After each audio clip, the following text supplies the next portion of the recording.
یہ صحبت وہ چیز ہے.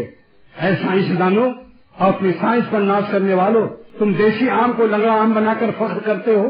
تم نے ایک پودا کو ایک پودے سے بدل دیا. انسانیت تو نہیں آئی اس کو، لیکن اللہ تعالیٰ نے قرآن پاک میں عام انسانوں کو ولی اللہ بننے کا پیوند کاری کہ دیسی آم لنگڑے آم کی پیوند سے لنگڑا آم بن سکتا ہے، تو دیسی دل ہمارے دوستوں کے قلب سے پیوند کھا کر جوائنٹ ہو کر مل کر کے ان کی صحبت سے اولیاء اللہ کا دل، ان کا دل اولیاء اللہ کے دل سے تبدیل ہو سکتا ہے. یہ قرآن پاک کی ٹیکنالوجی ہے، کونوا مع صادقین کی تفسیر ہے. بشرطے کی دیسی آم اور لنگڑے آم میں لوزنگ نہ ہو، پٹی سخت بندی ہو. کسی اللہ والے سے دل ایسا ملاؤ کہ اس کی مرضی اور مشورے کے خلاف نہ چلو.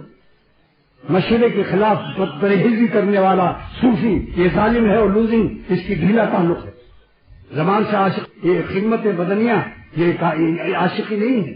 اللہ تعالیٰ کو عاشقی پسند نہیں ہے کہ ایک آدمی شیخ کا پیر ہاتھ دبا رہا ہے، اس کو ناشتہ کرا رہا ہے، بظاہر دنیا دیکھتی ہے کہ سب سے بڑا خادم ہے. واللہ کہتا ہوں اگر یہ نافرمانی کی عادت نہیں چھوڑتا تو اللہ کی نظر میں یہ نالائق ہے.